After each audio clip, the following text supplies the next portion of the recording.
Ready, Sea Dog?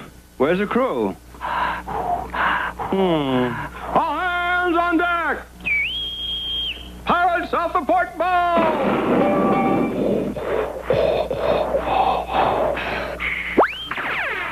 This ought to fetch 'em. It's Captain Crunch, the cereal named after me. Captain Crunch, delightfully sweet, sugar sweet, and fun to munch 'cause it keeps its crunch. So crisp, it never uncrunches, not even in milk. Now, Anybody for a bowl of Captain Crunch?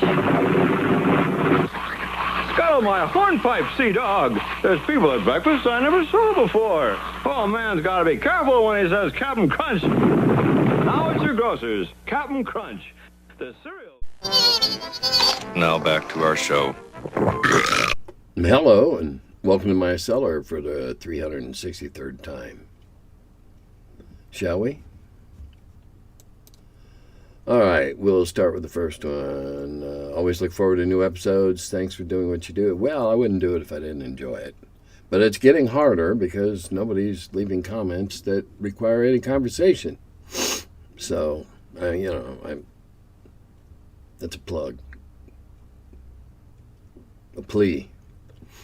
Okay, in reference to my reading The Hobbit to my wife when she was in labor with our daughter, I did a similar thing with my kids when they were being born. I read Dune to their mom with the firstborn and Children of Dune with the next. The Lord of the Rings, Hobbit, and Elric were my early influences. Though I was in high school in Murfreesboro when I was reading Elric, with the names Moorcock very prominent on the cover. That raised eyebrows.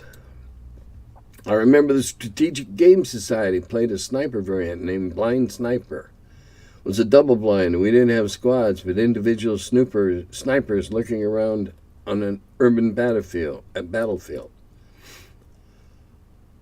Well, okay, I'm curious by this. There used to be a game where people ran around outdoors and in public and that. It's called Killer, and people waited to shoot each other with dart guns from ambush. And that was horrendously dangerous. Somebody got shot by a security cop. Somebody ran into traffic and dinged off the fender of a car. And finally, calmer heads prevailed. One of the poorest thought out ideas of all gaming history right there. Killer. Oh well. Theoretically, taking hit points as the ability to evade the fatal blow could lack of sleep cause his hit point loss. Let's say the PCs are in the dungeon of the Freddy Krueger Castle Ruins, where they find that sleeping invites the double-fingered one's diabolical attempts on their lives. If the PCs successfully stay awake during rest, while delving against the more mundane horrors of goblins' gelatinous cubes, would this sleep deprivation start to reduce their HP, their hit points? I'm going to answer this in pieces. I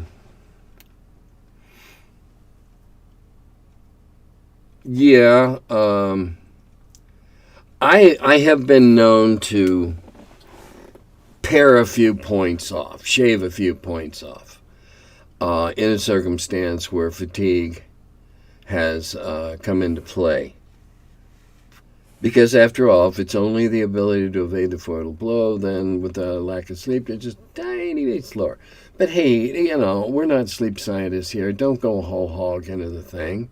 Yeah, that's something you as a DM can factor in to your adventures if you like. No reason not to. But I certainly wouldn't go overboard on it.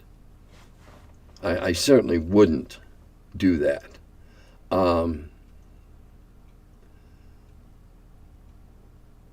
So now, it might a little, depending upon your DM, but only if you choose to get into that level of grit and detail.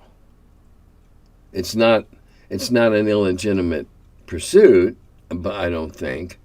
But yeah, where I'd be more likely to inflict a penalty would be on reactions and responses and initiative. That's probably where I'd put it. But hey, you do what's good for you and your group. Secondary question: how would you treat a monster that attacks only during sleep? Is this the realm of dream warfare to be treated? Is the realm of dream warfare to be treated as a dimension? No. Nocturnal creatures are nocturnal creatures. That's just the way they are. If they like to attack at night, it's because they're a nocturnal creature. So, I don't think, no, I don't see lack of sleep having a very, very much, because I mean, hey, let's keep in mind my favorite oxymoron. It's fantasy. Get real. Don't be such a nitpicker. Part of fantasy ought to be able to gloss over some of that stuff. Mechanically speaking, does it matter particularly if it's a dimension or a pocket universe? No. I don't think I've ever put anybody into anything like that myself. There's plenty of shit right here on good old planet Earth to keep me busy. How would you run a dream scenario? I expect you wouldn't, but please indulge the question variable with the dream logic of an ever-changing surreal landscape. You're right, a dream landscape. Okay, hallucination, you could treat it as such. You could treat it as a mental defect thing going on, I guess, if you wanted. I mean, myself, I never get into that level of grit. It's not why I'm there. I'm not there to count, did you have enough sleep last week or last night? But that's just me. You may ask for questions. May I remind you, you do not specify the quality.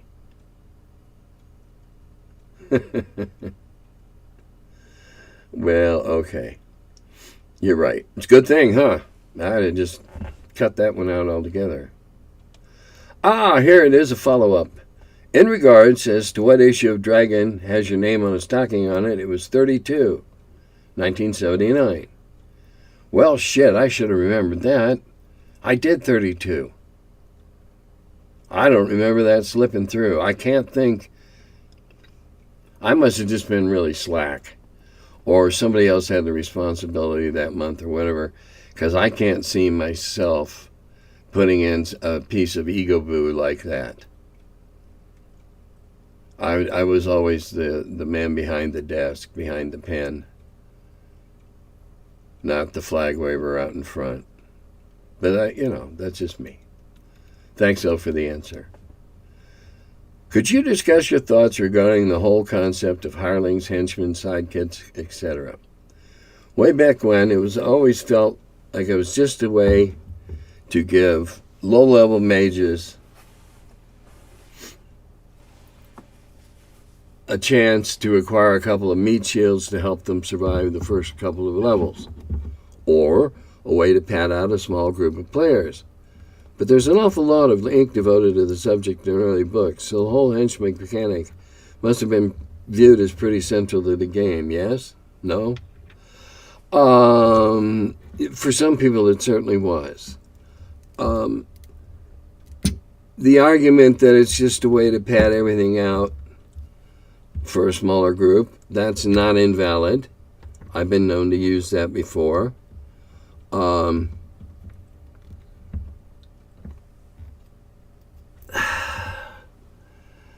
Henchmen really had a valid purpose. Henchmen, your ability to retain henchmen was part of part of your charisma, part of your renown, part of your fame. And so henchmen were an important thing, especially if you were of a mind to go and establish your own holding in the wilderness. You needed henchmen. So yeah, they were important. Yes, They were a way to help out a party. That was their original intent. A bunch of third levels going out, fighting against something that they know is tough, and they find a hedge wizard, and he's got enough of an impression on you that you think he'll be able to help you out and take care of things, and he wants a big chunk of the change in return. Well, okay, what's left of the change is better than no change at all. That was always the philosophy. Okay, so you got to give 25% of the total take. You wouldn't have gotten any take. Or you wouldn't have taken him with you. Or she, as the case may be.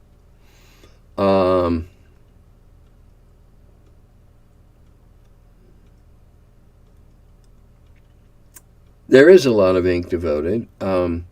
Jolly Blackburn in Knights of the Den Table has had a lot of fun with henchmen, torch bearers who do nothing to walk around up front with a torch so that they draw the wrath.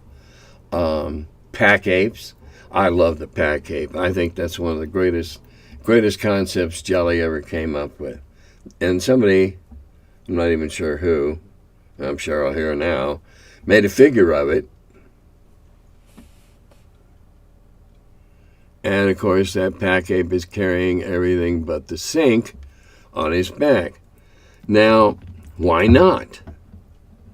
If carnivorous apes can be trained, then why not? However, there should be an inherent danger of them going rogue on you. If you've piled everything onto your pack ape's back and he ends up in a crevasse, well, you're kind of screwed because all your things are in the back, on the back of the pack ape's, on back of the pack ape, who's now down in the bottom of the crevasse, smeared all over the walls. But yes, they were important. They were a measure of your respect. They were a measure of your clout, especially in the Roman sense of clout. And they were important. It was pretty important, yeah. And you got to remember, there weren't that many players. So sometimes finding 6 players was tough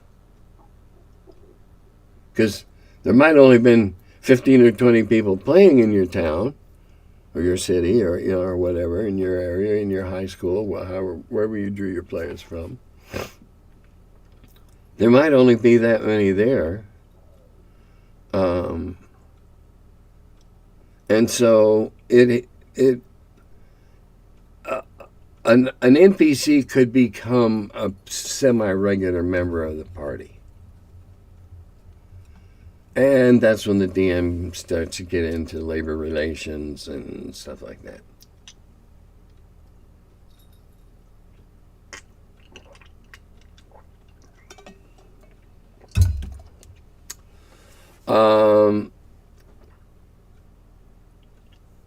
I agree.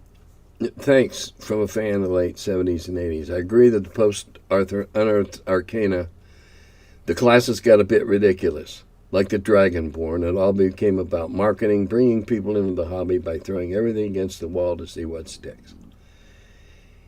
Yeah, I admit that I'm sure that had a lot to do with it. But it doesn't mean I can't lament it from having happened. And as far as everything that sticks, a whole lot of shit stuck that shouldn't have. Whole lot, in my opinion. I'm going to start a campaign of fairs and festivals just to break the routine, fight monsters. I got a book of random tables of festivals and fairs. I'll pull on them next week or so. There be games and contests to get experience points and small conspiracy and encounters. Hey, cool. Whatever your group of players is willing to put up with is cool. And if they don't just put up with it but embrace it, it's way cool. Try it. Why not? I mean, good Lord. With my Wheel of Blame game, which I'm now, I guess, going to be running monthly starting in the fall for Okinawa, we do a lot of silly stuff just to see if it'll work.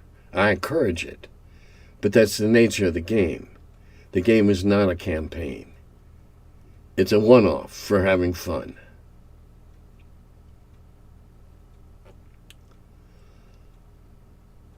Okay, here we go. Your insights on the history of D&D and other tabletop games are valuable. I have a question about something I heard about magic swords in D&D. I saw a video that claimed in OD&D +1 swords might have been more powerful than they are in modern D&D. According to the video, the first OD&D combat system was used 2d6 to hit, where 1+1 sword increased the chances of success by 16.67%. When the D20 alternate combat system was adopted, presumably in Greyhawk Supplement 1, the benefit of the +1 sword lost strength, dropping to a mere 5% higher chance of success. Was this video correct?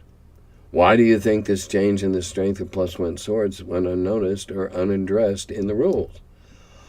Well, I don't think it did go unnoticed or unaddressed. I think it was Gary decided he wanted to leave it in there because that's the way he liked it. You got to remember, a lot of this is personal preference and fiat. Yeah, it's a bigger chance of success. That +1. Howsoever, any 5% edge or increment of 5% edge to the players should be and is a big deal today. 5% is 5%.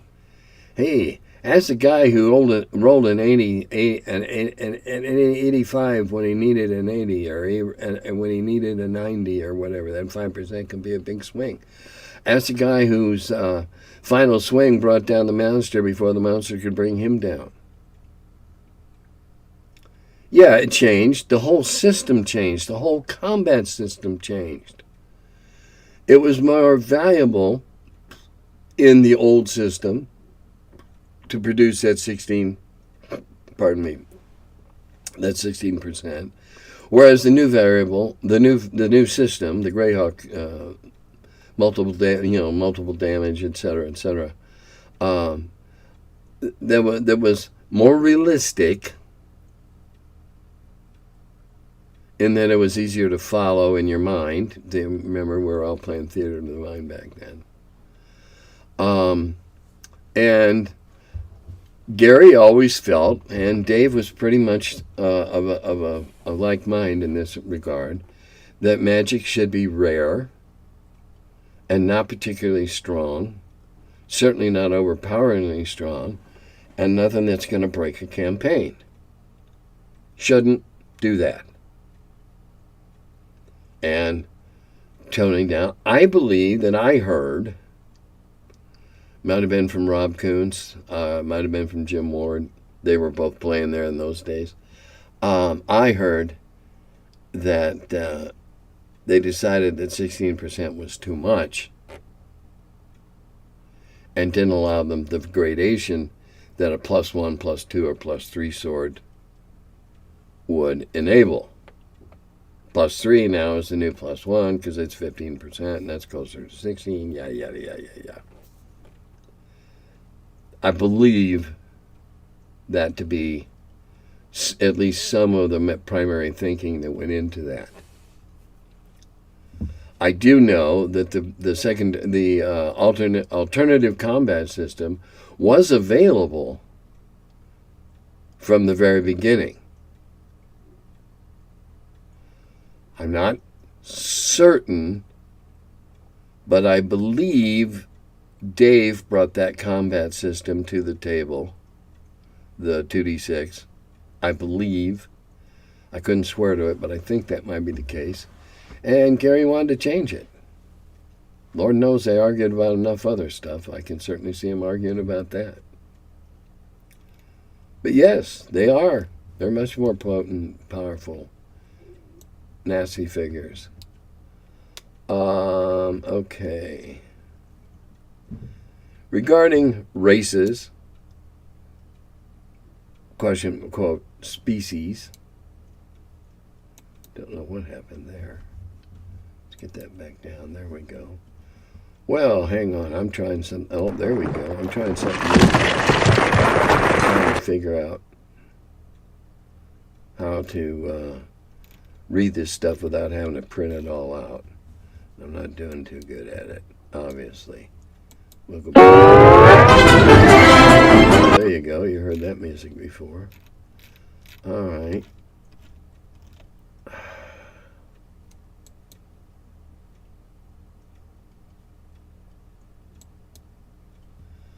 Well, I'm sorry. I'm sitting here wondering what happened to the questions I had a second ago. I've got to find them again. So bear with me. There we go.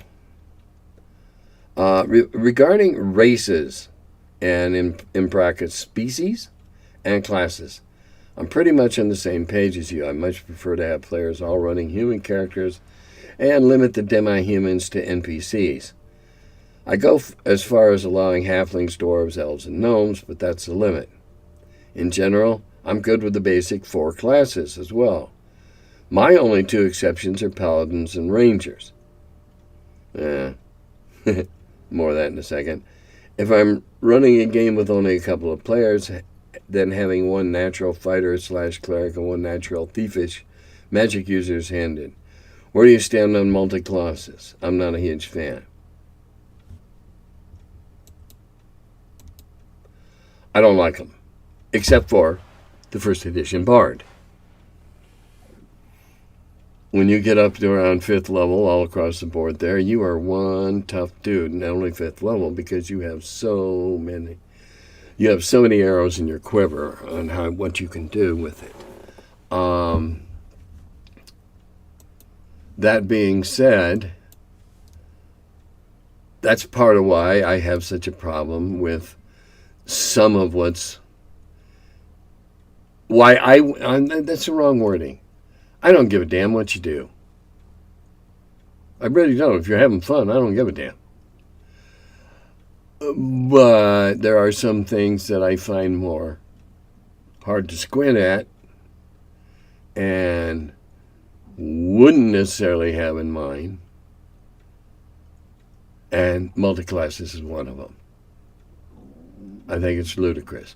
That's why becoming a first level bard was so damn hard. First a fighter, then a thief. Now you can become a bard. Why? Because that was the only way a player character could attract or exhibit all the attributes of the, quote, historical bard, most of which are fanciful tales written by poets drunk at night. And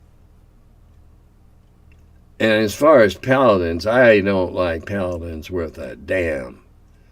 It's not to say I haven't used paladins, but I've used them as a DM. I've used them for their stick up the butt, you can't do that routine to keep the rest of the party in line. You make the biggest guy there a paladin. The rest of them are a little more likely to listen to, no, you can't gouge out the baby orc's eyeballs. Rangers, I'm fine with. They're somewhat limited underground. That's not their milieu. That's not where their natural skills lie. I don't have a problem with rangers. They don't like paladins. I don't like paladins because too many people play them like some sort of missionary with a sword. Do it my way or else. Whoa. It's a little harsh. But then again, that's just my take on it. I've used in one notable occasion where I was running a game for a group of friends of a friend, and the friend warned me that so and so was a little chaotic. I made him the paladin. They're playing pre-gens. You've got to play the paladin. And I made him play a lawful good paladin. Because all the rest of them were lawful good. Or chaotic good. But good. And you know what? He fought against it for the first hour or so on several different points where we came eyeball to eyeball. And he got over it, and we ended up having a really good time. And I think toward the end he might even enjoyed whacking somebody in his party with the flat of his sword to knock that stuff off. Never cared for the paladin. Nobody understands what a paladin is. He's not some do-gooder with a citation ticket book in his back pocket. But, again, if that's the way they're played in the group, then that's the way they're played in the group, and that's the way they are in that world. Not that way in mine, but they don't have to be. Nor do theirs have to be like mine. That is the beauty of all this, isn't it? It truly is. I've had a couple of interesting interviews recently. Probably the more interesting one was from a psychology professor in England who was trying to get into the minds and under the skin of the original crew at TSR to see what made us tick. And he's a very nice gentleman, and it was a very, very rewarding conversation, I hope, for both of us. Now, I got just one more thing to talk about, and that is Hasbro. And being the pimp leader in the game industry. I picked up a game the other day, solely for the novelty at Ollie's. Okay, Ollie's, good things cheap. And I bought it cheap. And it was a copy of Risk in Outer Space. Now, I haven't read through all the rules yet. I'll be the first to admit that. But having looked at skimmed everything over and looked at the game board, I don't know. Maybe we should try Risk the Landfill. And we could be warring gangs of rats or raccoons. Or maybe we could try Riscus Romanicus in the Great Cloaca. We could all go down and have a war in the sewers of Rome. Gee, Hasbro, I'm giving you free ideas here.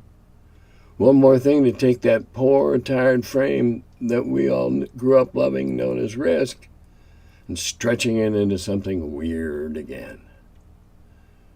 Whew. Oh well, the almighty buck, just there over the hill. Let's chase it some more.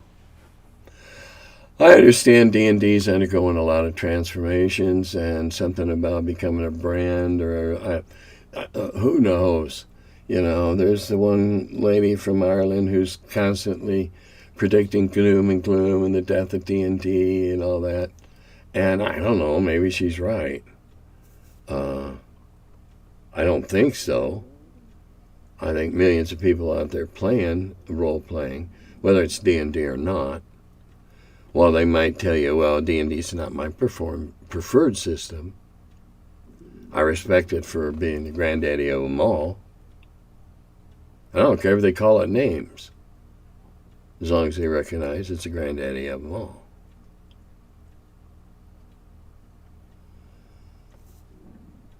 I don't know. Glad I'm not going to Gen Con this year. I don't need to be squashed again. I quit going several years ago when the crowds became overwhelming, and I felt like my safety was at risk in my mobility scooter.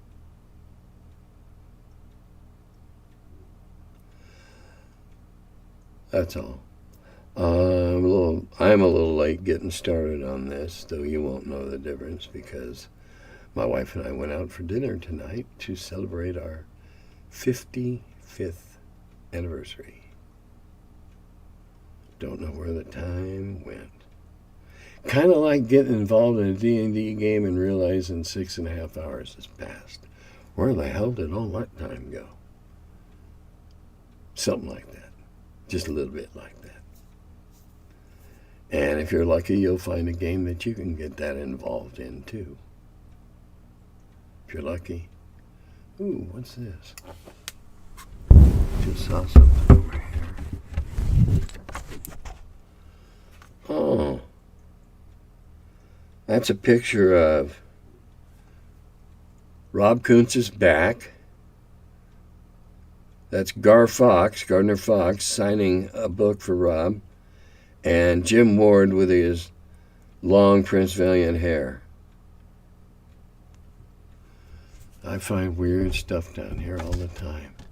Oh, here's one of my favorite conventions. The year that Fritz came to Gen Con. Fritz Lieber. That was fun. Meeting your heroes is often fun. Sometimes disappointing, but it didn't disappoint there. Well, I've rambled on enough. Once again, this is rather short because I am not one of those people who speaks to hear his own self speak solely for that pleasure. Nope, not me. So, if I don't get comments, I don't make answers. If I don't have enough answers, it's a little short show that you barely get your bowl of cereal down. It's up to you. Dodadagovi.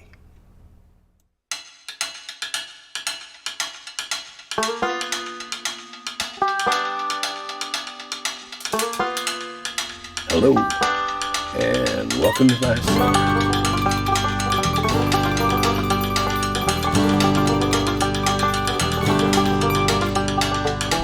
The Curmudgeon who wrote about the dungeons. Now he's the feller, live from the cellar.